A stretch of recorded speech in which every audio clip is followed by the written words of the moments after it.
And welcome to the Coach's Corner, our weekly wrap-up here of training camp at Wofford College. She is Sam Green, and I'm the coach, Dick Cox, here to kind of let you know what we've been doing. It's been a fast-moving, action-packed week at Wofford College, but a lot of things have gone on over the past few days. A whole lot going on. So, again, we got to mention this right here. We don't have a picture, we're not showing, but we actually got to see Cam Newton's little boy a few minutes ago, and he was a cutie pie. Little legs, and wanted to count how many rolls he had. That Cam Newton actually came in while we were eating lunch and brought his son and showed him to some of his teammates. Had it on his little green outfit today there, though, but I know you could tell he was a proud papa, that he was kissing on the baby and carried him like a football.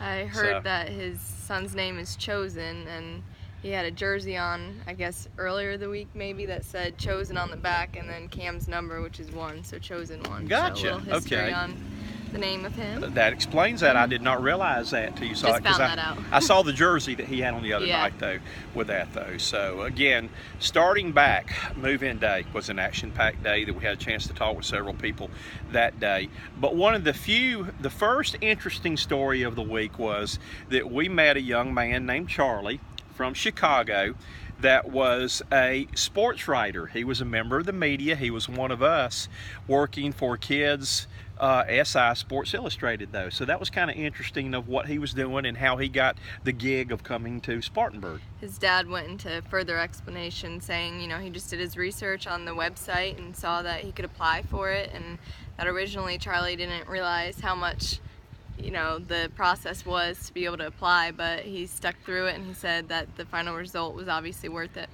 And Charlie, being from Chicago, his dad was a huge Bears fan, but yeah. Charlie was a huge Greg Olsen fan. Exactly. And I think one of the neat things was that his dad shared with him, Charlie didn't know, Charlie was hoping to get a phone interview with Greg Olsen, and his dad said, "I've got some bad news, Charlie. We're not going to be able to get that phone interview with Greg Olsen," and he was crushed. And then he said the good news was personal interview, live. And we saw him actually get Greg Olsen one-on-one, which we were jealous of, that he had Greg one-on-one the first day, though. But I'll be anxious to see his pictures. He had his camera taking pictures, and his story that he did here at training camp. I think they've gone back to Chicago now. Yep, it's got a lot going for him already, though, at age 12, so. Okay, other big news, training camp coming right off the bat was how would the injured players who missed last year, Ben Wickery is still out right now, Kelvin Benjamin, who tore his ACL right here on the practice field last year and missed the whole season, how would some of these guys react to getting back? Well, a couple of them are not back though, but I'll tell you what, Kelvin Benjamin has come back in a big way to training camp and should make his presence known in a very big way this year. Definitely, they all seem to bounce back, and physically as well as just mentally, and their opinion on, you know, how they're going to do this year. I mean, they sound like they're doing better than what they were even before, prior to the injuries, and they're very positive. So I think that's half of it, is not only overcoming the physical injury and aspect, but the mental wear that it puts on you as you have to sit out through a season. So it'll be interesting to see how it plays out, and hopefully no further injuries. Now, today was a fun day. We had some fun interviews. We're going to start first with the rookie Vernon Butler, who was the #1 draft choice. I thought it was very interesting in what he had to say about the life of a rookie, that what he has to bring to all the meetings. Yeah, so, you know, all in advance, all the veterans put in their requests as far as what snacks they wanted, and he said he went out and bought a mass ton of, what do you say, gummy bears, Reese's, name it. He had it, and he said he just keeps it in stock, so every day they come in for their request and he just has it on demand for them. And his favorite candy was Reese's too. So that's kind of interesting there, that the rookies have certain duties they have to the veteran players that within his meeting room, and he also had to provide the stereo. That he will have to provide the stereo, because where the players dress, they dress by section, that you have all the defensive linemen are in a certain area, so he's got to provide the music and a stereo, not only here at training camp, but in Bank of America Stadium too. So he will have that. Sam, being our rookie, that I suggested that to her, but that didn't fly real well. I think she was going to give me a chocolate chip cookie today from training camp. Yeah. So, I mean, we just had a great week. It was action-packed, and very thankful for the opportunity and the experience. Enjoyed interviewing Thomas Davis today.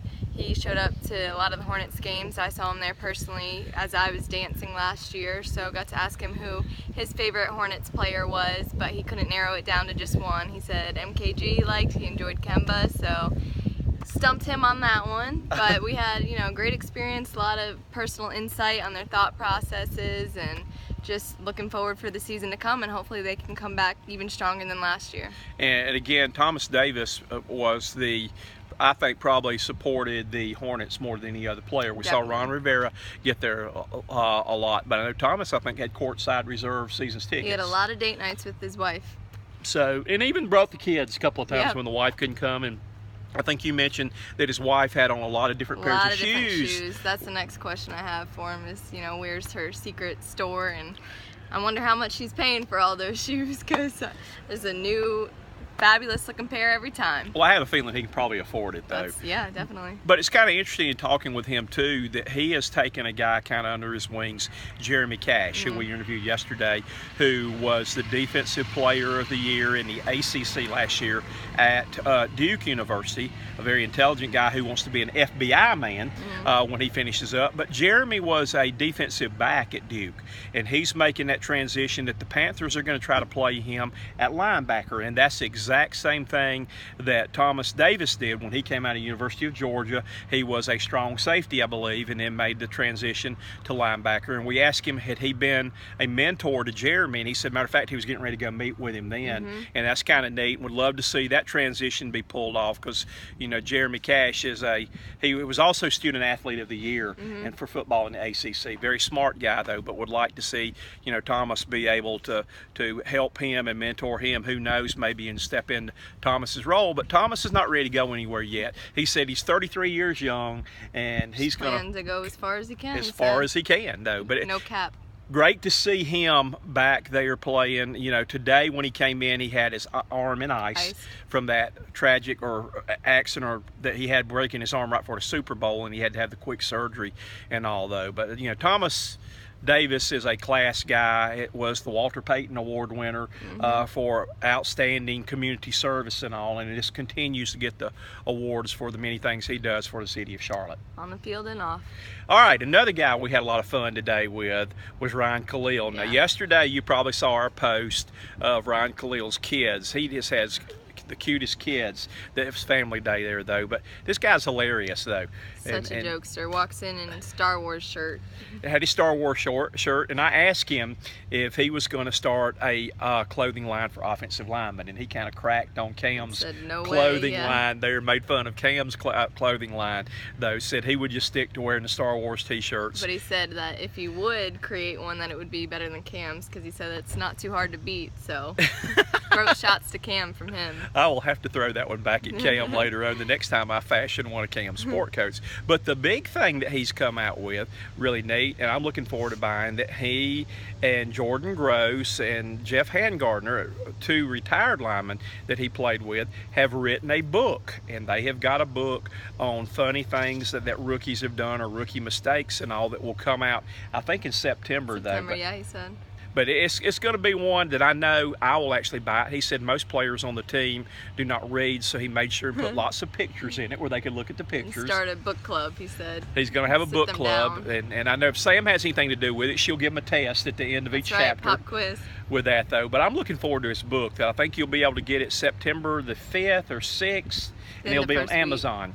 So you'll want to keep your eyes out, and we'll give you further information on that, though. But again, Ryan Khalil has come out with a book of the funny things that have taken place. He said he had a few stories he couldn't write, but some things that have taken place that are very funny in the locker room over his years. I asked him if he left any ideas for a sequel, and he said, a lot of things had to be cut out because they weren't PG. However, he said he wanted each rookie to still be able to discover their own path and kind of fight through the mistakes themselves as well, so they didn't want to uncover too much, because he still wanted them to have their own personal experience.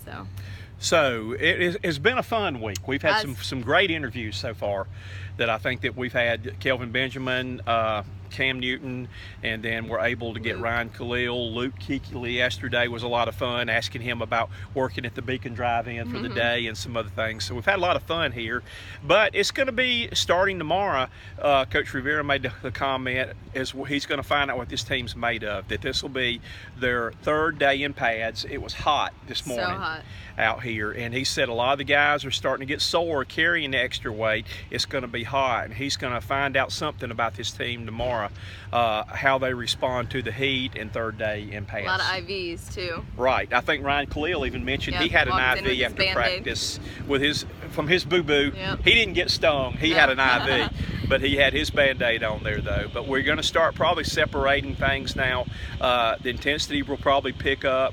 Fan Fest will be next Friday. That'll be a big event that if you do not have your ticket yet, and I know the Panthers gave out free tickets, they're all gone on that Sold day. out. So you will have to watch Sam and I do our report from there. That we'll be bringing you a report on that, and we will be bringing you reports throughout training camp. So again, you're the rookie on the block here. Tell me what you learned, what you enjoyed most about your experience here the first week at training camp. I think, too many great memories to pick one specifically, but one that stood out is just, even we get the privilege of being able to eat lunch and kind of stick around while the guys have their little bit of off time, after the long day in practice and in between meetings, and it's cool just to see their reactions in their normal day-to-day lives, not just how they are in front of the media and how they are on the field, but how they interact with each other. I mean, they're all playing card games, one's playing the piano, one's jamming to some music, some are off by themselves, so it's cool to see their personalities shine off the field. And a lot of people don't realize this, and I know you do because you participate in a team like that. But when you can build team chemistry, and it's kind of like what Thomas Davis said today. I asked him, how is it that your job is getting to play football, and on top of that, you get to have fun with your friends on and off the field? And he just said, nothing like it. Nothing like it. So that these guys are like best friends. He said it's all like all brothers, where they go out, they have fun together. When they're away from the game, they play jokes on each other, because while Thomas Davis was trying to do his interview, Ryan Khalil comes in pushing his book that he had, trying to sell it. All jealous that he was. Thomas Davis was upset that he did not get included, did not get a chapter in the book. There's right a there. chapter about him, he said, but he was mad that he didn't get to write some. So. But that's one of the things that I have noticed, and even with both teams in Charlotte right there though, in the locker room, the camaraderie and the chemistry. Chemistry is sometimes, if your chemistry is not right with a team, you're not going to be successful. But when that guy next to you is your brother, he's your best friend, then you're going to go to war with him, and it makes a big difference there. So. So, well, that's going to wrap it up here from week 1 here at Gibbs Stadium. You can see in the background the Jerry Richardson statue behind us. No, that's not Eric Boynton behind us. That's Jerry Richardson right back there, though. But, Sam, we've enjoyed having you here in our first week. And we will have reports next week starting with week 2, though. So, for Sam Green, I'm the coach, Dick Cox, and that's going to wrap it up from Gibbs Stadium at Wofford College. We will see you next week.